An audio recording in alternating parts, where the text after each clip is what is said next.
funcionando? Não, né?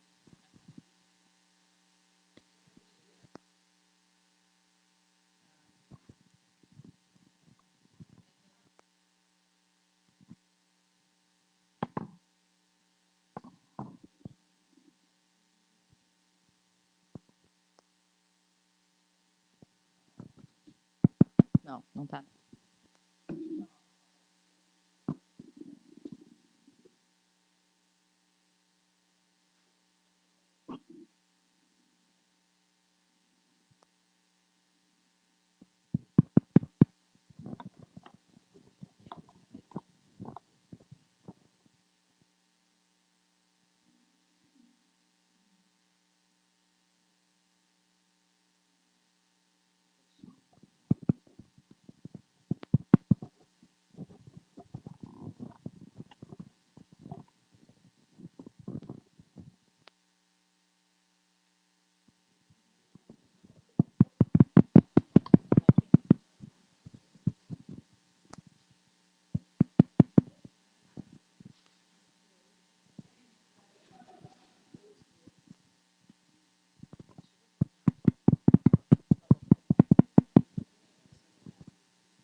Bem, boa tarde a todos. Uma satisfação, então, recebê-los para o nosso primeiro seminário de pesquisa do Programa de Pós-Graduação em Economia da Unicinos. Nosso primeiro seminário de 2018, primeiro seminário de Casa Nova, aqui em Porto Alegre. Então, uma satisfação tê-los aqui. Em especial, receber a professora Verônica Robert, nosso primeiro seminário, então, internacional de pesquisa também. E para apresentar um tema que é extremamente alinhado com uma das nossas linhas de pesquisa, né? E certamente, então, isso poderá trazer uma discussão bem rica, né, e produtiva após a apresentação dela. Queria inicialmente, então, apresentar um pouco da professora Verônica para vocês. Ela tem graduação em Economia pela Universidade de Buenos Aires, mestrado em Economia e Desenvolvimento Industrial pela Universidade Nacional General Sarmento e doutorado em Economia pela Universidade de Buenos Aires. A professora Verônica, ela é professora da Universidade de São Martim, tá? Nacional de São Martim, e também diretora do Centro de Estudo de Economia e Desenvolvimento, tá? E ela vem falar para a gente sobre tecnologia, sobre inovação, que é a linha de pesquisa, né, a qual ela vem trabalhando aí com alguns coautores, no caso específico deste artigo. Então, o artigo de hoje vai tratar sobre tecnologia, estrutura produtiva e desenvolvimento. Tá? Nós gostaríamos, então, de lembrar que esse seminário está sendo, então, transmitido ao vivo pelo canal do YouTube, e essa é uma intenção nossa de, a partir de agora, toda a série de seminários, poder ter a participação, né, de pessoas que não possam estar aqui conosco, mas estejam interessadas na discussão de temas, né, de economia. Professora Verônica, mais uma vez, obrigada. Agradeço também ao professor Roberto, professora Angélica, pelo auxílio na condução do seminário, em toda a parte logística que isso envolve. Seja muito bem-vinda, nós agradecemos, né? Y, por favor. Bueno, agradezco yo especialmente también al profesor Roberto, a todos los investigadores de esta casa de estudio por la invitación al seminario. Es una linda oportunidad para mí, para estar aquí y conocer Portobelo, Portobelo no, Porto Alegre, y, bueno, presentarles un trabajo que es un trabajo en curso, que estuvimos escribiendo el año pasado junto a Lorenzo Cassini y Martín Novalla, así que bienvenidos los comentarios, siempre es interesante presentar trabajos que no están concluidos porque significa que pueden ser mejorados y estoy abierta a que ustedes puedan hacer los comentarios que crean pertinentes, y al mismo tiempo que les pido, bueno, disculpas por el español, voy a hablar en español, voy a tratar de hablar despacio y cualquier problema de entendimiento me avisan y Roberto nos va a ayudar a comunicarnos.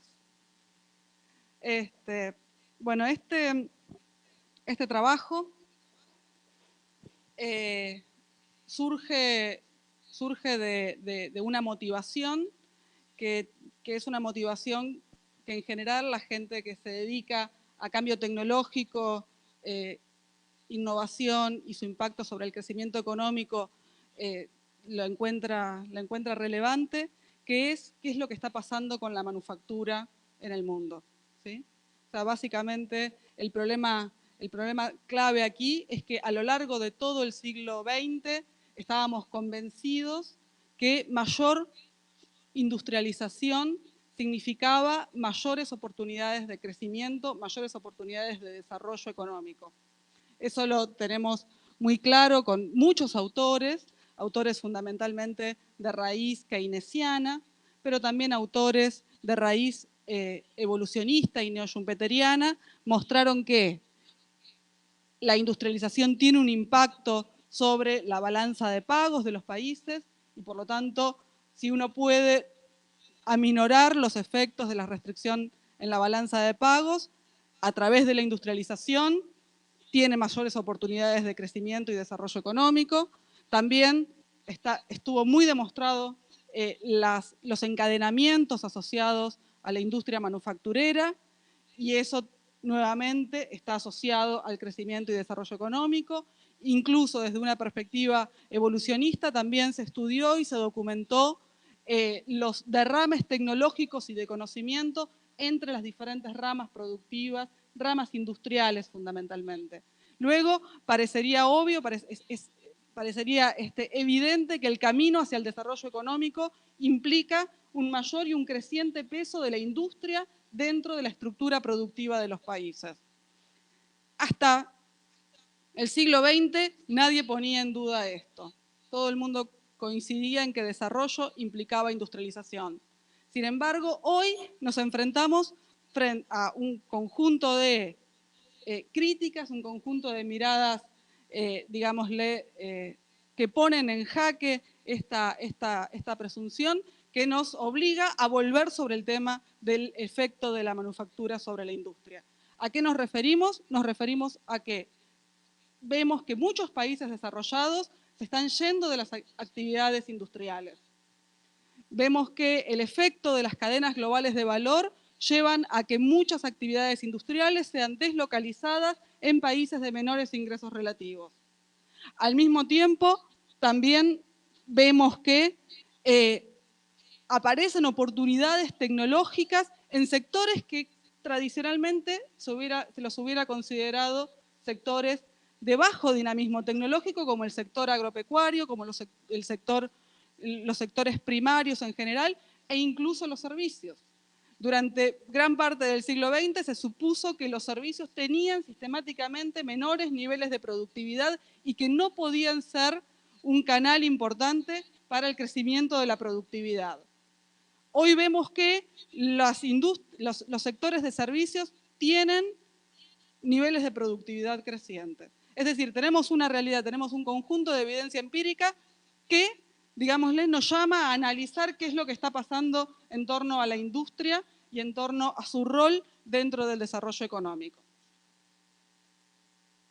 En este contexto, el objetivo de este trabajo fue hacer un análisis de las estructuras productivas para un conjunto amplio de países desarrollados y en desarrollo, y ver la relación que existía entre esas estructuras productivas y los niveles de ingreso de los países, asumiendo de una manera un poco trivial, un poco restringida, como sabemos, que el nivel de ingreso es representativo del nivel de desarrollo de los países.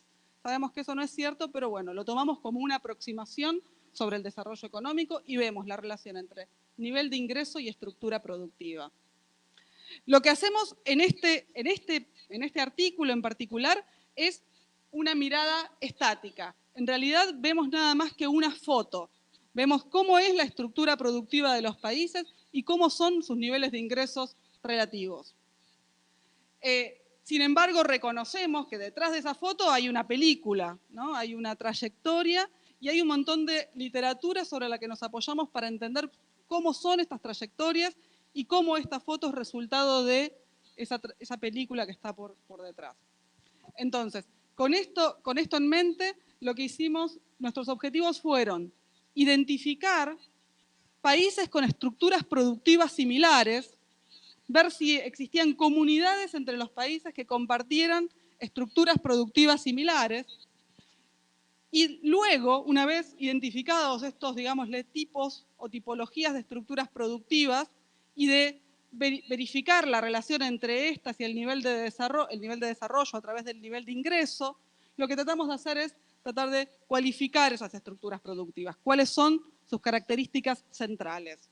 Entonces, vamos a ir desmenuzando estos dos objetivos. Objetivo 1, identificar y caracterizar grupos de países de acuerdo a su patrón de especialización productiva. Trabajar con datos de estructura productiva no es simple. No hay muchas fuentes de información. Las fuentes de información que existen en general tienen poco nivel de desagregación de la información. No hay fuentes de información, son mucho más limitadas las fuentes de información en materia de empleo que en materia de valor agregado o producto.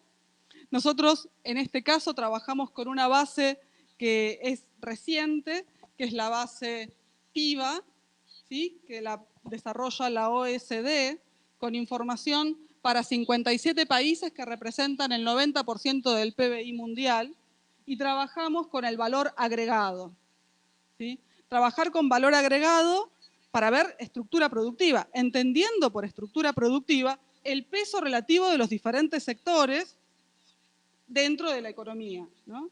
Para trabajar con valor agregado tenemos un problema,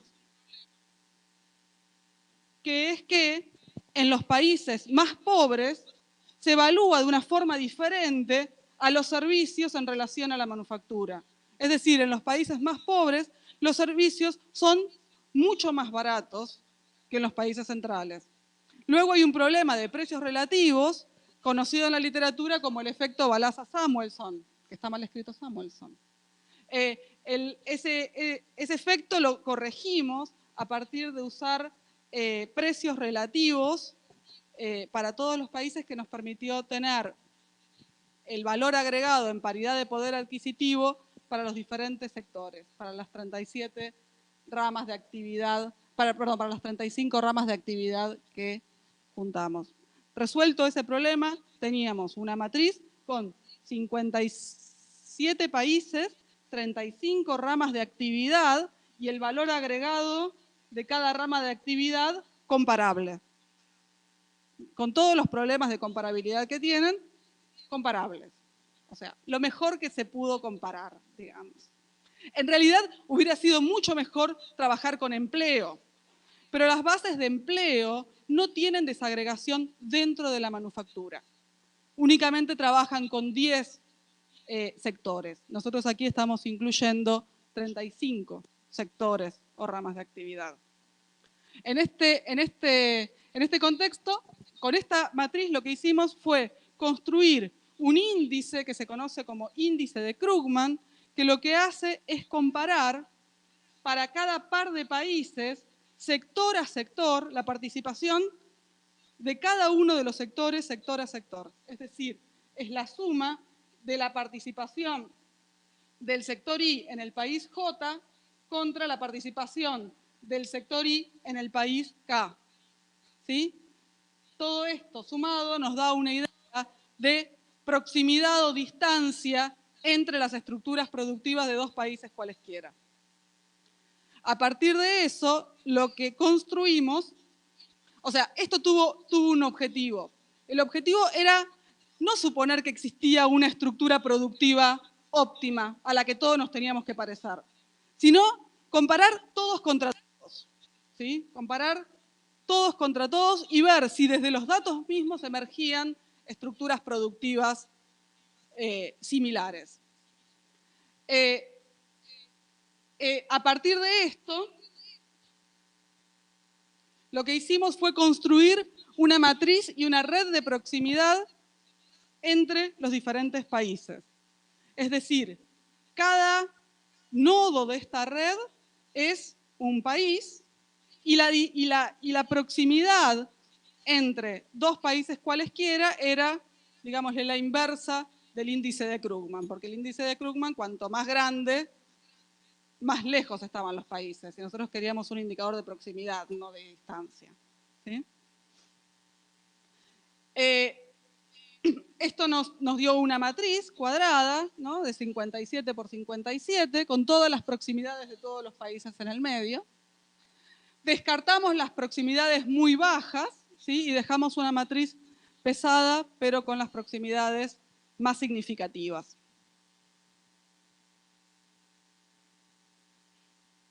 Luego, les voy a mostrar cómo quedó la red y después les cuento el resto.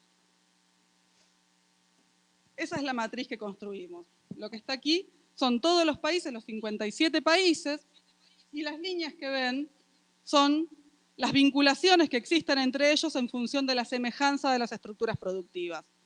Aquí las líneas no representan nada, son líneas sin peso, pero en la matriz esas líneas tienen peso, es decir, son líneas más gruesas o más pesadas cuando las proximidades son altas y más finitas o más tenues cuando las proximidades son más leves. Y el algoritmo que dibuja la red localiza más cerca a dos nodos cualesquiera cuanto más próximos están en esa matriz de proximidades. Eso mismo, ya en sí mismo, nos da alguna idea de cómo quedaron aquí los países. Fíjense que tenemos, por un lado, un conjunto de países con una estructura productiva muy diferente que el resto del mundo, que son los países que nosotros denominamos Asia en desarrollo, ¿sí?, incluyendo a China, a India, Vietnam, Tailandia. Un grupo de países, aquí un grupo de países pequeños, ¿sí?, con estructuras productivas muy asociadas a su tamaño esencialmente y a la especialización que tienen, que es China, Taipei, que en realidad es Taiwán, ¿no?, y Singapur. Luxemburgo, fíjense que está cerca, ¿sí?, también en la misma dimensión, de la misma dirección, y lo mismo que Suiza, por ejemplo. ¿Sí? Y un componente aquí más grande, donde están la mayor parte de los países. A esta red lo que le aplicamos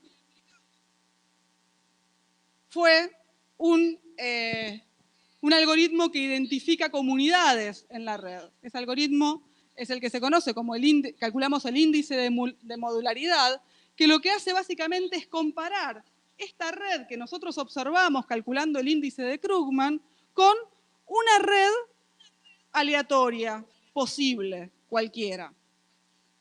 Y comparamos cuál es el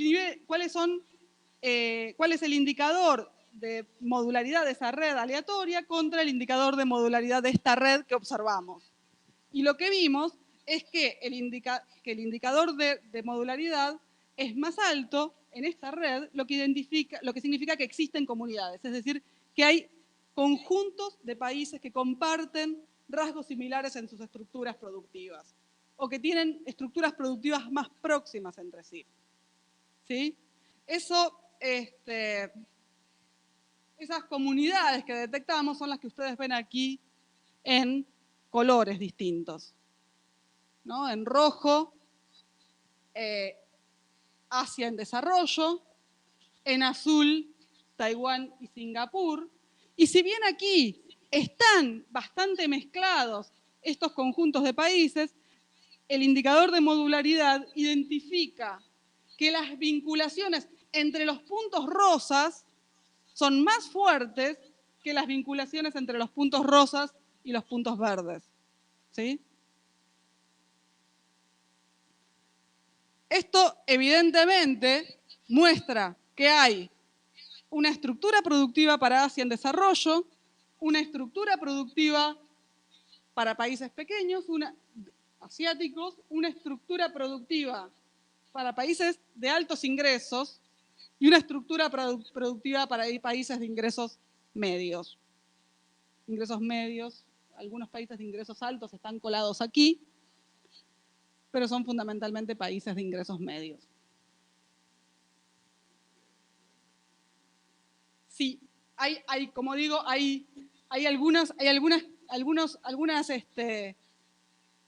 cosas extrañas. Hay algunas cosas extrañas, pero bueno, no forzamos los datos. Es lo que surge de comparar las estructuras productivas vis a vis.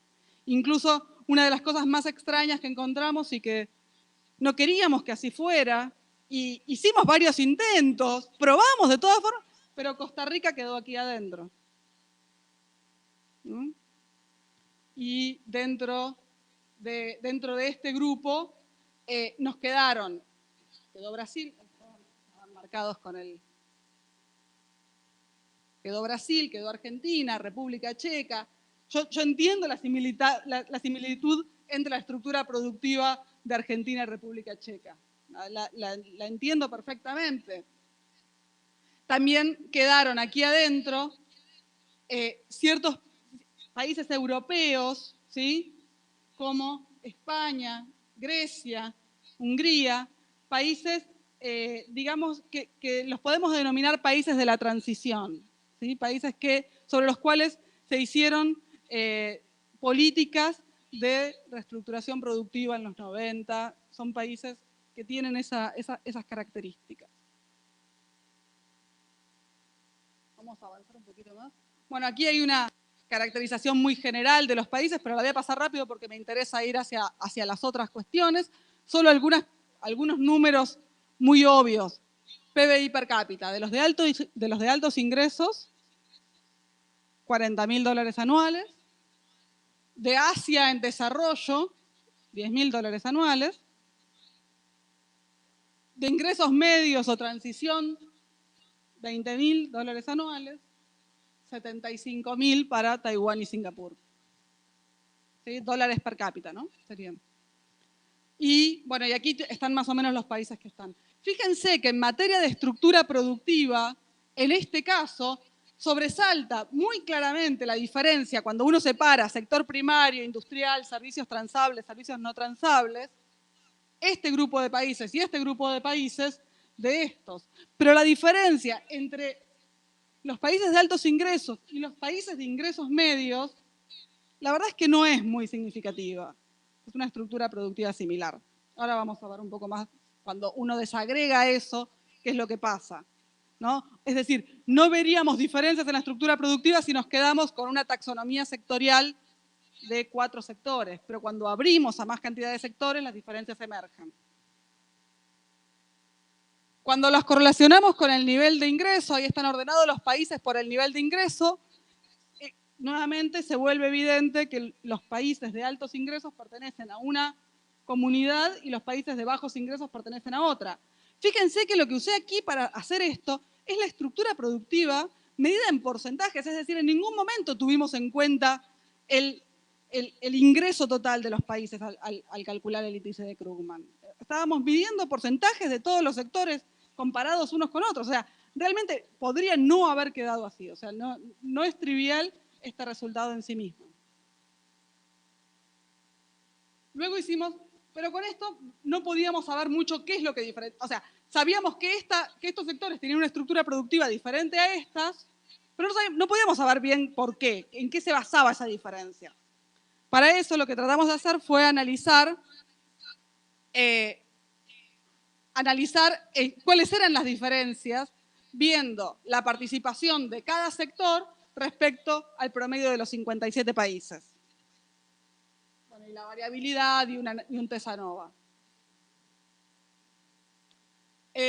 Aquí mismo ya podemos ver, en rojo están los que están por debajo del promedio anual y en verde están los que están por arriba del promedio anual. Fíjense que los sectores de servicios, ¿sí?, y ciertas ramas industriales, pero no todas las ramas industriales, caracterizan a los países de altos ingresos. Mientras que para Asia en desarrollo resaltan casi todas las ramas industriales.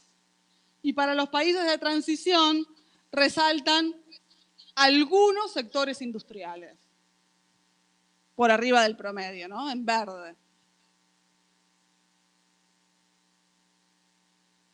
Lo que hicimos luego fue también ver qué es lo que pasaba dentro de los países de ingresos altos. Porque lo que veíamos es que dentro de los países de ingresos altos reconocíamos grupos de países que tenían trayectorias completamente distintas. No es lo mismo Italia y Francia que Canadá y Australia, que por otro lado están mucho más cerca de Argentina. ¿Sí? Entonces, preveyendo que podría haber como una especialización distinta y también tratando de ver qué es lo que dice la literatura sobre modelos de desarrollo basados en recursos naturales, si teníamos grupos de países desarrollados orientados hacia estos nuevos sectores que parecerían ser motor del desarrollo económico.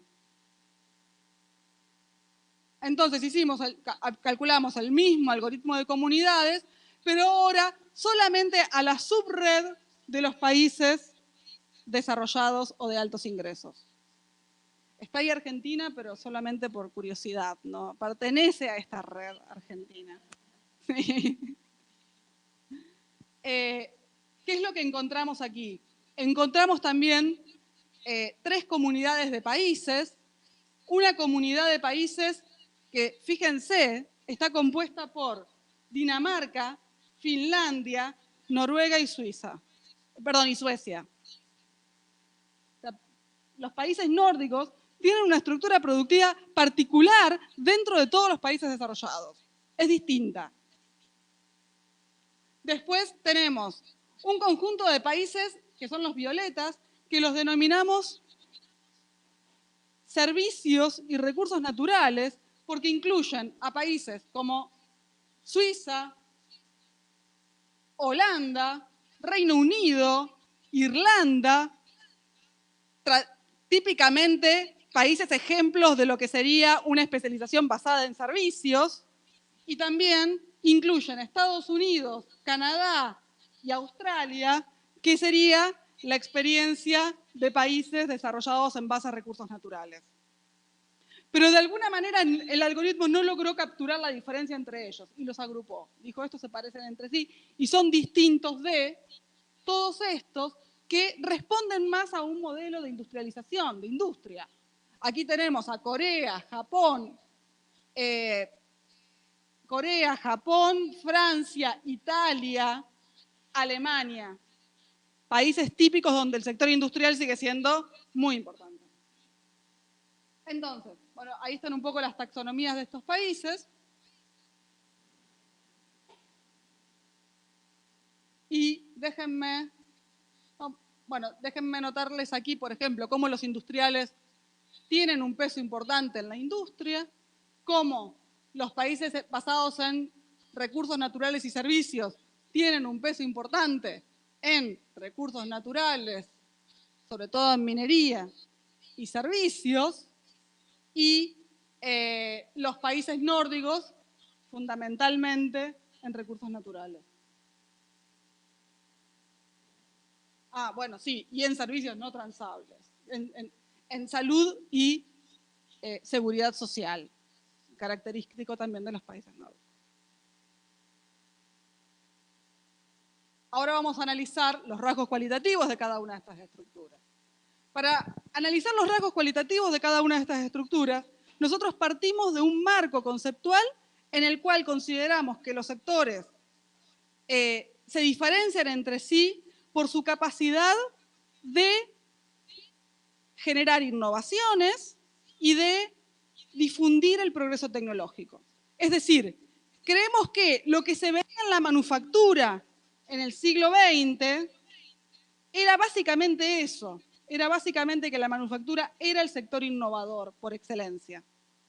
Entonces, lo que hacemos ahora es armar una taxonomía sectorial que trata de agrupar a los sectores en función de sus capacidades de innovación y cambio tecnológico y la relación, y además también en la relación intersectorial con otros. Básicamente, teniendo en consideración el contenido tecnológico de cada sector, el contenido de conocimiento de cada sector, pero también si es un sector que el conocimiento que tiene lo adquiere de otro, ¿sí?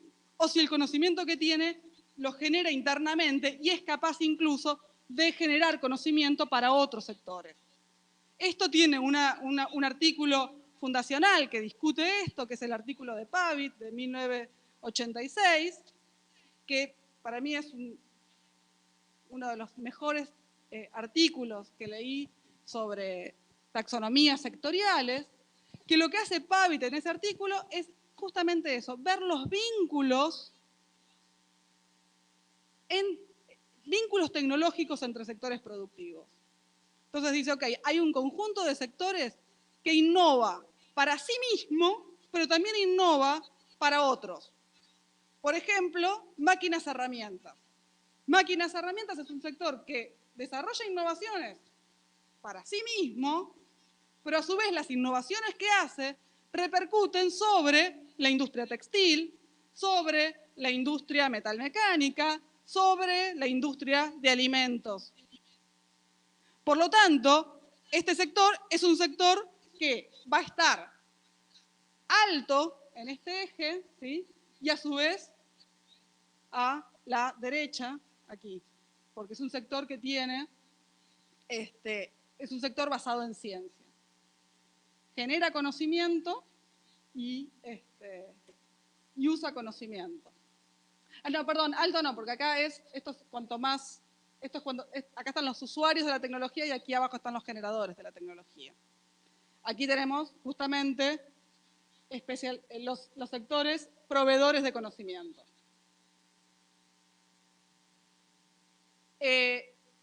Pavitt, cuando escribió su artículo en el 86, solamente analizó la industria manufacturera. En el 2008, Castellacci incluyó además a los servicios. Entonces, y nosotros le agregamos a su vez dos sectores que Castellacci no consideró, que son los servicios no transables y el sector primario. Esto nos da esta taxonomía sectorial que, digámosle, después pueden leer dónde cae cada sector.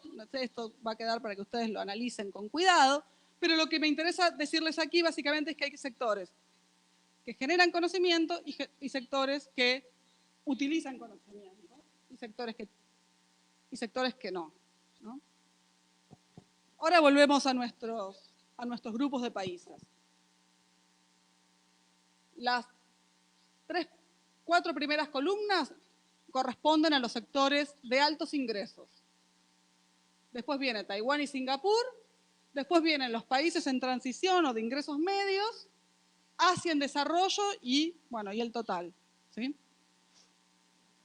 Entonces tenemos los sectores primarios, los sectores intensivos en ciencia, ya sean de manufactura o de servicios, la manufactura no basada en ciencia, la manufactura tradicional, los servicios de infraestructura y otros servicios, generalmente los no transables, ¿sí?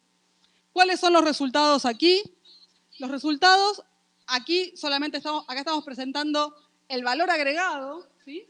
Valor agregado, y lo que vemos es que los países de altos ingresos están sobreespecializados, es decir, acá comparo total base 100, ¿sí? Están por arriba de 100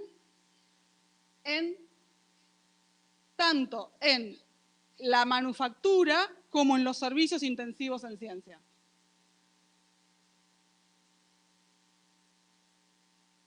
Los países en desarrollo están subespecializados en todos estos sectores. Perdón, están subespecializados en estos sectores y están especializados en sectores primarios. Es decir, y están también sobreespecializados en manufactura tradicional. ¿Sí? Es decir, los países desarrollados, a pesar de tener un peso importante en los servicios, mantienen ramas manufactureras, pero no cualquier rama manufacturera. Las ramas manufactureras capaces de generar conocimiento tecnológico. Y el resto de las ramas la deslocalizan hacia países en desarrollo.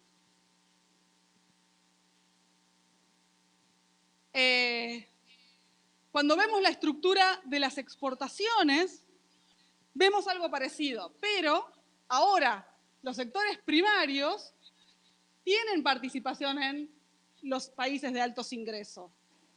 Es decir, los países de altos ingresos que exportan productos primarios y lo hacen de una manera muy especializada, es decir, exportan un montón, más que el promedio mundial en estos productos. Sin embargo, estos sectores no representan en su estructura productiva un peso tan significativo ni tan importante. Es decir, tienen mucho más concentrada su estructura de comercio internacional que su estructura productiva. Esto es muy importante desde una perspectiva del desarrollo, porque los sectores primarios, en muchos casos, no son capaces de generar suficiente cantidad de empleo de calidad para países de población numerosa.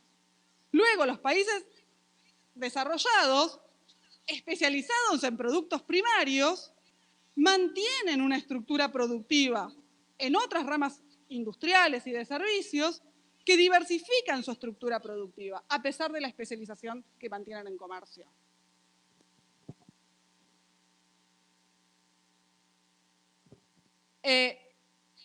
Fíjense, por otro lado, en materia de coeficiente de exportaciones. Los sectores que mayores coeficientes de exportación tienen, independientemente del grupo de país en el que estemos, son los sectores de manufactura basada en ciencia. Obviamente los servicios, incluso los basados en ciencia, tienen coeficientes de exportación bajos, porque los servicios tienen más problemas para ser transados internacionalmente que la manufactura. Luego, la manufactura basada en ciencia es, evidentemente, la manufactura que mayor capacidad tiene de generar economías de escala dinámicas. Es decir, es de la que puede aprovecharse en mayor medida del comercio internacional y crecer sobre la base de comercio internacional. Es decir, seguramente ustedes vieron en comercio, en alguna materia de crecimiento económico, que los países pueden tener estrategias de crecimiento basadas en el mercado interno o estrategias de crecimiento basadas en exportaciones, ¿no? Y seguramente vieron que los países asiáticos tuvieron estrategias de crecimiento basadas en exportaciones. Lo que nos muestra esta tabla es que únicamente estrategias de crecimiento basadas en exportaciones de productos intensivos en conocimiento son capaces de generar coeficientes de exportación lo suficientemente altos para que signifiquen una fuente de crecimiento sostenible en el tiempo.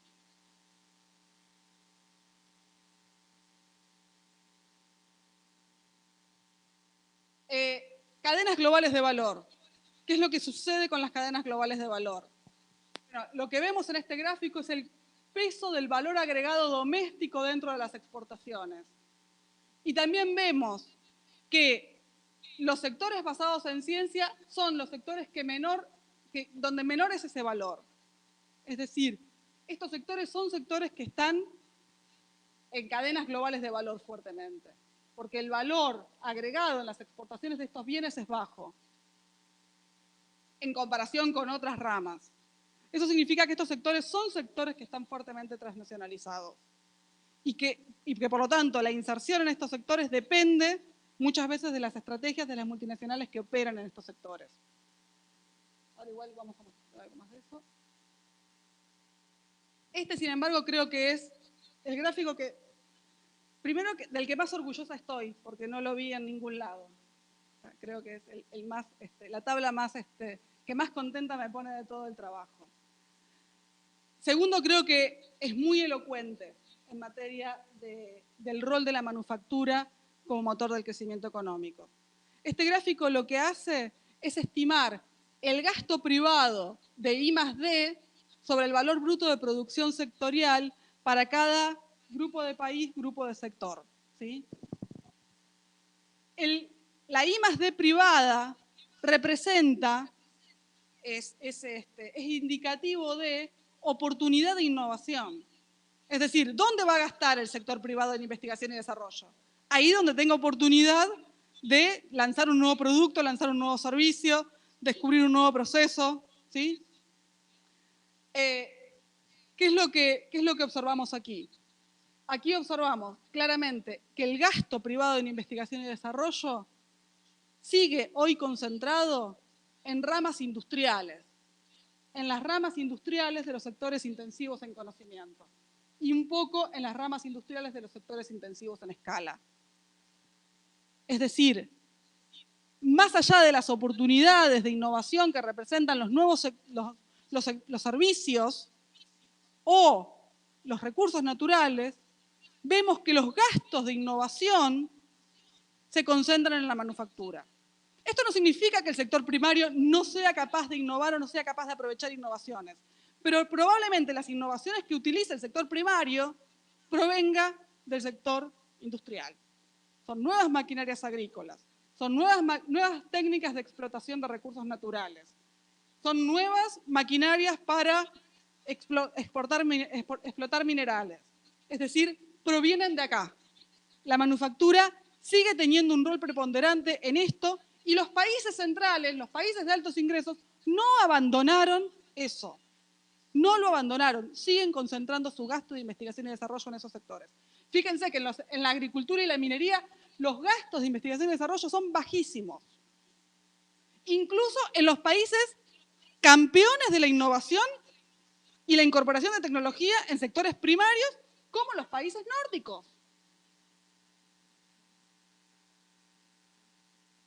¿Sí? Fíjense, ¿tengo que terminar? 5 minutos. Ok, ya termino. No estoy muy lejos, ya termino. Tenemos, fíjense qué es lo que pasa con los países en transición o de ingresos medios, que es donde está Brasil y Argentina. ¿Qué es lo que pasa? Pasa que en estas ramas gastamos poco en todo, en primer lugar. ¿Sí? Eso ya es suficientemente malo. Pero además, en estas ramas gastamos comparativamente menos. Aquí me tomé el trabajo de hacer el cálculo, ¿no? 6.7 contra 1.9. El gasto de los países desarrollados es 4.6 veces. 5.2 contra 0.22 en bienes y servicios dominados por proveedores, es decir, de baja intensidad del conocimiento. 3 veces. Y en escala intensivos, 1.36 contra 0.37, 2,3 veces. Es decir, gastamos cualquier cantidad en hacer una commodity industrial. ¿Sí? Que es donde el resto del mundo no es que no gasta más que nosotros de hecho, pero gasta mucho menos de lo que se gasta aquí. Entonces, un poco, ya ahora sí, sintetizando. Todo el estudio nos dice que podemos identificar diferentes grupos de países que sus estructuras productivas son un indicador del nivel de ingreso de los países, que las estructuras productivas se diferencian países de altos y bajos ingresos, ¿sí? Y que hay un efecto de cadenas globales de valor en la deslocalización de las actividades manufactureras, aunque deslocalizan únicamente actividades de bajo valor, reteniendo las ramas industriales donde siguen gastando investigación y desarrollo. Entonces, toda la literatura nos ha venido diciendo que la manufactura es el lugar donde hay que ir porque es el motor del desarrollo, porque hay conocimiento involucrado en la manufactura que no está en otros sectores. Sin embargo, vemos que hay una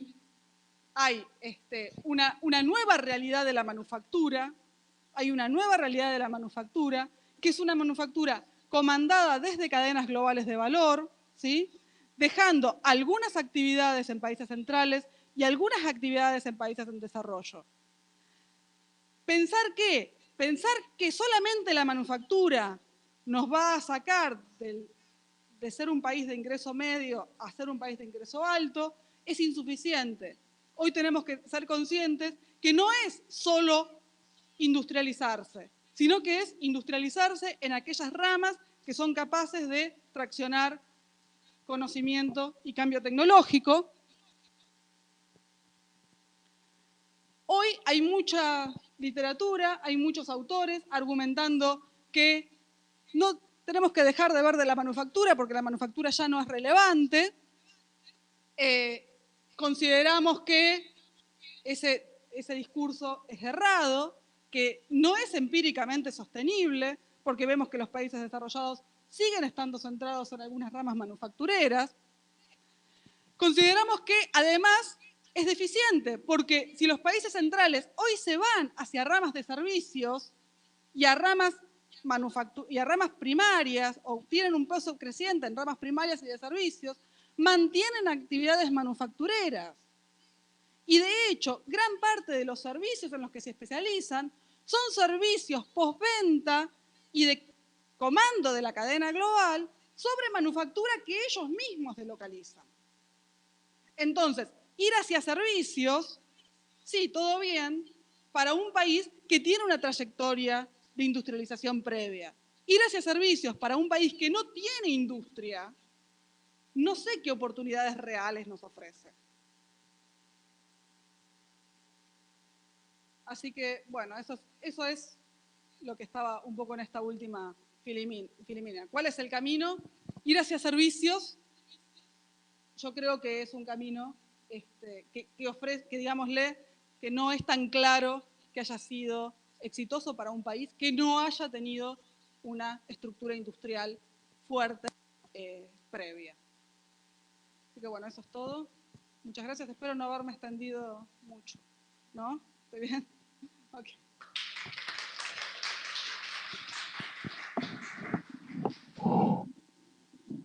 Verônica, muito obrigada. Pessoal, abrimos agora para a sessão de perguntas. Quem gostaria de contribuir?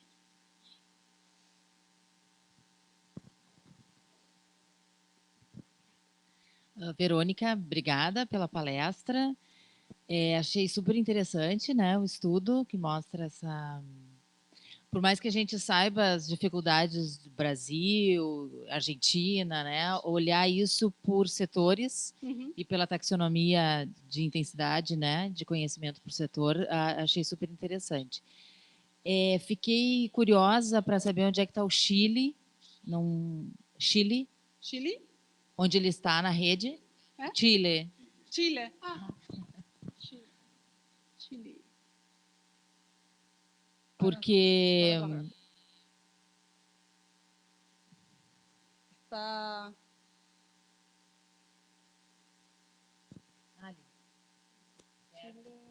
Aquí.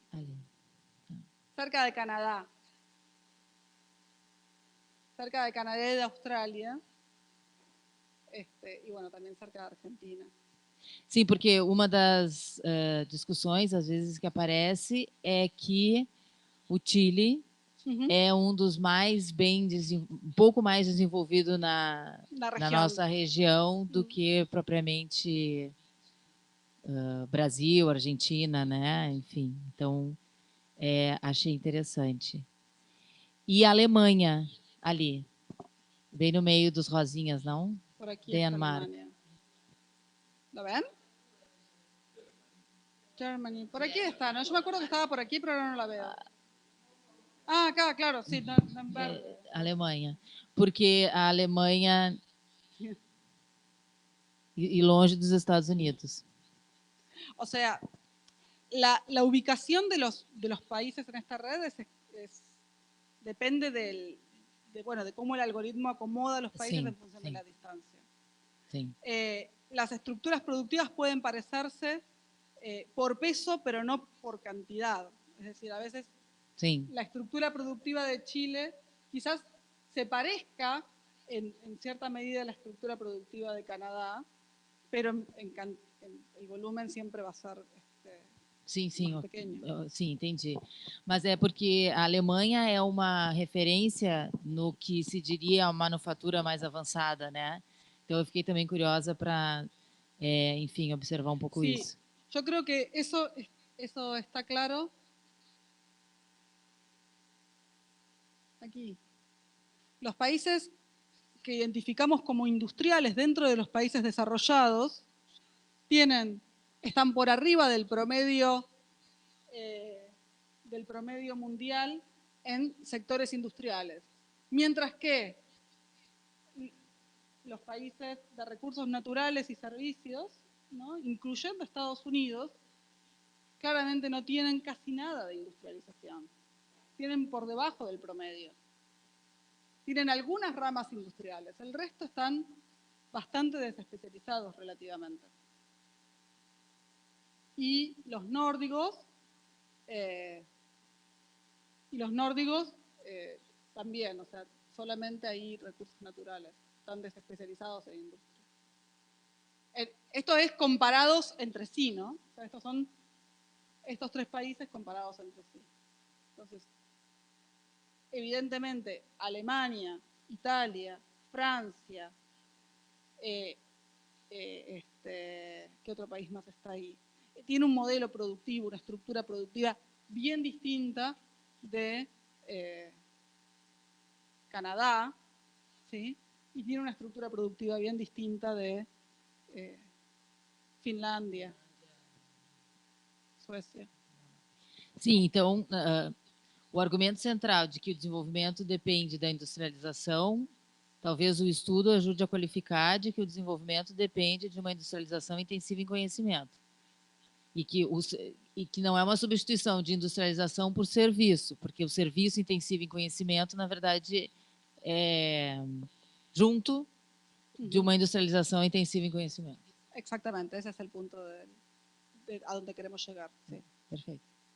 Então, a saída para o Brasil e para a Argentina é... Es una elección, sí. O sea, no hay que ir hacia esos sectores intensivos en conocimiento.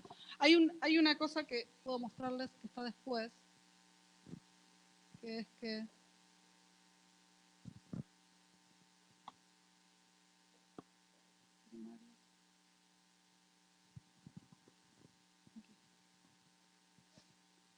Aquí está los bienes intensivos en ciencia, bienes y servicios intensivos en ciencia.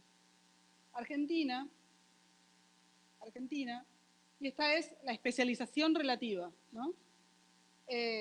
Argentina obviamente está en este cuadrante, es decir, ni en su valor agregado representa mucho, representa menos que el promedio, ni en su estructura comercial, representa poco los bienes y servicios intensivos en conocimiento.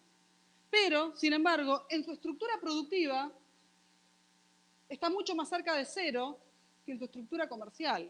Es decir, Argentina tiene una industria de máquinas y herramientas. Lamentablemente no está indicado acá Brasil, pero aquí están los países en transición donde está incluido Brasil y Argentina, ¿sí? Y lo que muestra es una situación, bueno, promedio porque es un conjunto de países, pero probablemente en Brasil pase lo mismo. Es decir, tenemos una industrialización, tenemos sectores basados en ciencia que en este momento no son competitivos internacionalmente. Entonces, la verdad es que es como un camino a mitad recorrer, porque es muy importante que estemos aquí y no que estemos aquí. Yo estoy contenta con estar aquí. Ahora la pregunta es ¿cómo hago para ir hacia arriba? ¿Cómo hago para volver competitiva esta industria intensiva en ciencia que tenemos? Porque si ahora pienso que tengo que tirar esto porque no es competitivo, creo que es una muy mala idea.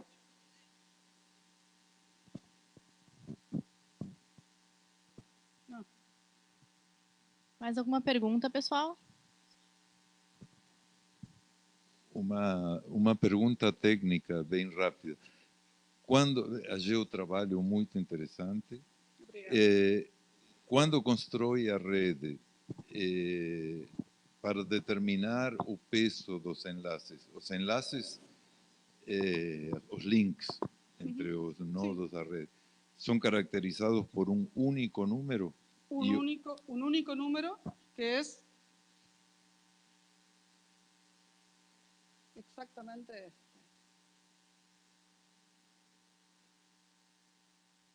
Sí, o índice de... 1 sobre este. Pero es un único número que compara sector a sector la diferencia. Ok. E os que têm uma mesma cor, um mesmo color, são quando os números são próximos. Sí, Para isso. sí. Ok. ¿Hay un problema?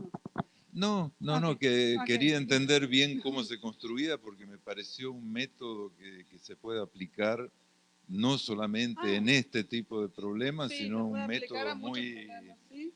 muy Sí. práctico y aparte, bueno, muy gráfico. O Sí, sea, sí. sí. Yo tengo miedo porque vos sos físico y digo, hay un problema en la No. fórmula, ¿no? No Hay sé un subíndice que está mal. no sé si las cuentas están bien, pero bueno, eso es otra cosa.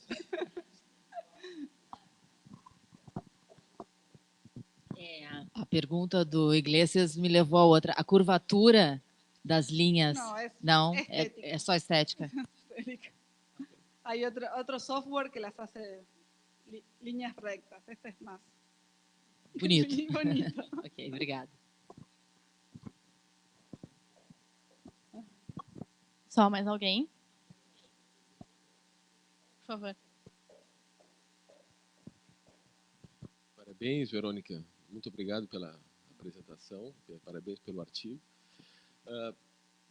Dado que os nossos países, né, especialmente Brasil e Argentina, são prejudicados pela geografia, nós estamos muito distantes, né, desses países desenvolvidos lá no hemisfério norte, e a gente não tem ajudado na medida que a gente adota muitas medidas protecionistas, né, diminui ainda mais esse intercâmbio, né, essa possibilidade de transferência tecnológica. E dado que a decisão dessas multinacionais se dá lá nas matrizes, né, e agora o Trump mostra claramente, né, a ideia de tentar cada vez mais manter algumas indústrias estratégicas no seu próprio país, né, evitando que vá para a China, México, Brasil, etc. Em termos de política, né, econômico-política industrial, né, embora não tenha sido, imagino, o principal objetivo, né, do seu artigo, mas naturalmente emerge essa questão, né, o que nós poderíamos fazer, né, aqui no Mercosul, né, distantes do mundo, em termos de política industrial para tentar atrair, né, esses investimentos, né, em P&D, nesses setores de alta tecnologia, né, intensivos em conhecimento, né, se tem alguma uma luz nesse sentido, que além, né, da abertura, investimento em educação, etc. Né? Es una pregunta difícil, muy difícil. Una cosa es analizar, estudiar y otra cosa es proponer después. Yo creo que este tipo de estudios no alcanza para saber qué hacer. Así que lo que voy a contestar sale de muchas otras reflexiones y no solamente de los resultados de este estudio. La literatura evolucionista, neoschumpeteriana, el marco conceptual con el que yo trabajo, tiene un concepto que es el de Sistema Nacional de Innovación. El concepto de Sistema Nacional de Innovación hace referencia a la capacidad que tiene un país para aprender, para adoptar tecnologías externas, para apropiarse de las tecnologías externas y transformarlas en nuevos productos y procesos internos. Ese Sistema Nacional de Innovación, digámosle, está compuesto por el conjunto de políticas de ciencia y tecnología, de innovación, políticas industriales, pero también está compuesto de la propia estructura productiva, los saberes que están en los trabajadores de ese país, en las formas de aprendizaje dentro de la empresa, dentro de la planta, en los procesos de gestión del trabajo, en muchos aspectos están presentes, y es un sistema complejo, es un sistema en el cual convergen muchos factores y están muy relacionados y muy interrelacionados. Hoy la literatura discute mucho entre el funcionamiento de estos sistemas nacionales y el funcionamiento de sistemas globales de innovación o de cadenas globales de valor. Entonces, ahí yo diría que la literatura tiene dos senderos. Un sendero que dice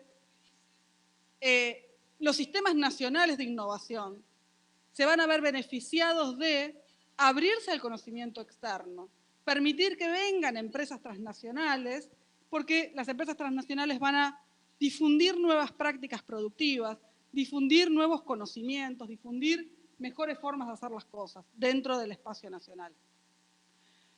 Hay otra corriente de literatura que es un poco más cauta sobre este aspecto. ¿Por qué? Porque dice, este es un sistema que funciona y aprende y se desarrolla de una manera en particular. Y un actor externo puede desarticular esa forma de aprender. Pongamos un ejemplo.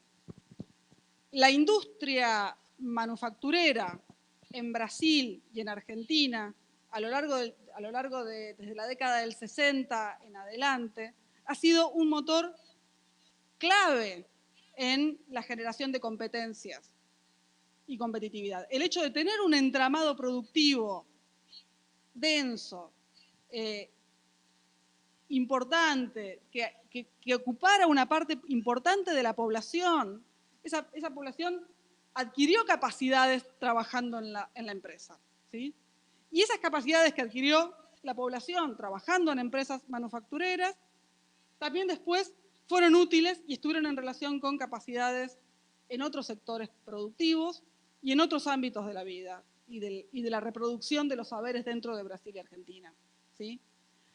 La llegada de empresas multinacionales puede, por ejemplo, puede reorientar la estructura productiva hacia otras actividades. Y la reorientación hacia otras actividades puede desarticular las relaciones de aprendizaje que existen e incluso destruir capacidades internas. Si la industria automotriz brasilera, por ejemplo, deja de hacer investigación y desarrollo, porque la multinacional automotriz considera que todas las actividades de investigación y desarrollo de aquí en más se van a hacer en Europa o Europa Oriental, Brasil pierde capacidades en diseño de industria automotriz. Y esas capacidades de diseño de industria automotriz que tiene Brasil no son útiles únicamente a la industria automotriz, sino que también son útiles a la industria de maquinarias y herramientas, porque son los mismos ingenieros. Entonces, eso es lo que dice esta otra literatura. Dice, ok, está bien, la empresa transnacional puede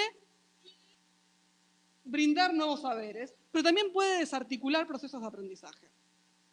Entonces, digamos, desde una perspectiva de política industrial, desde una perspectiva de diseño de instrumentos de política, yo diría, bueno, tratemos de dejar que la empresa que viene del exterior deje lo mejor que tenga para dejar, desarticulando lo menos posible la forma que tenemos de aprender, ¿sí?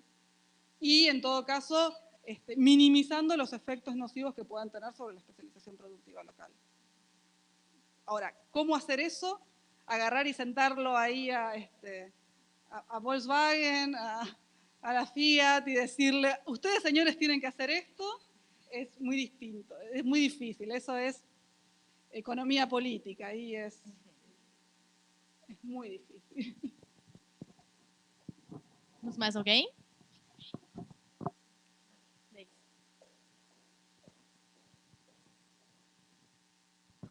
Olá, Verônica, graças. E, de acordo com o que você falou agora, então você acha que na China acontece isso? Quando você está falando agora de a gente ter uma indústria que, de repente, não deixa, não abarca uma tecnologia no Brasil, na China pode acontecer isso, então. Acaba que a China ela consegue extrair da empresa. Sí. O sea, por ejemplo, las estrategias de China digámosle, en capturar conocimiento de otras empresas ha sido notable. Y lo han hecho no solamente atrayendo algunas inversiones y poniendo restricciones muy específicas sobre lo que podían hacer, sino después han dado el siguiente paso y han salido a comprar empresas extranjeras, ¿sí? Por ejemplo, Lenovo, que compra toda la parte de hardware de IBM, o, ¿cómo se llama? Hay una empresa china que compró Pirelli para hacer neumáticos. O sea, hay una estrategia de China que, en todo caso, lo que hace es desarticular el Sistema Nacional de Innovación italiano, porque se lleva la capacidad de fabricar neumáticos de Italia, ¿no? Y así. O sea, sí, evidentemente China ha sido muy lúcida en operar en este sistema mundial de conocimientos. Muchas gracias.